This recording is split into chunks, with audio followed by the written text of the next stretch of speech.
السلام عليكم ورحمة الله وبركاته. ازيكم عاملين ايه؟ لو مهتم بالجديد والمفيد في عالم التطبيقات اشترك في القناة وفعل زر الجرس عشان يوصلك كل ما هو جديد ومفيد في عالم التطبيقات.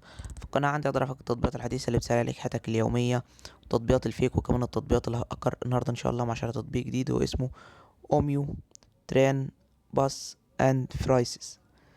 التطبيق ده مساحته 62 ميجا، محمله اكتر من 10 مليون شخص. التطبيق ده تطبيق خاص بحجز تذاكر القطارات والحافلات والعبارات والطيران، كل ده في اوروبا او في المملكة المتحدة، في انجلترا او في الولايات المتحدة الامريكية.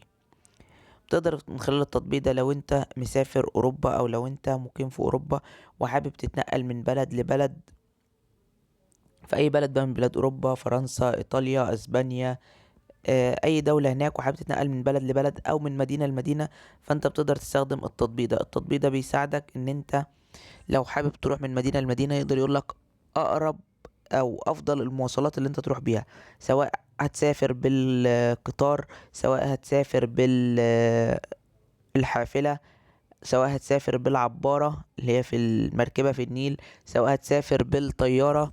بيقدر يديك اسعار مميزة واسعار مناسبة.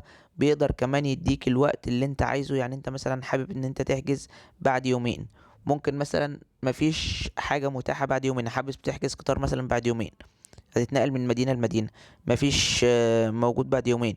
التطبيق بيساعدك ان انت لو مفيش بعد يومين يقولك مثلا في بكرة وفي وفي بعد 3 ايام. تختار ايه؟ تختار الاقرب ولا تختار الابعد؟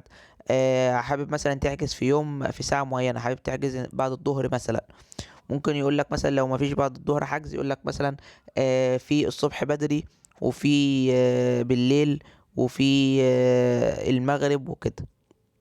فالتطبيق برضو بيساعدك ان هو يديك اقرب المواعيد للمواصلات اللي انت عايز تحجزها، اقرب المواعيد علشان يعني كمساعدة من التطبيق ليك علشان تقدر ان انت تستمتع بحاجة جيدة او يوفر لك خدمة جيدة.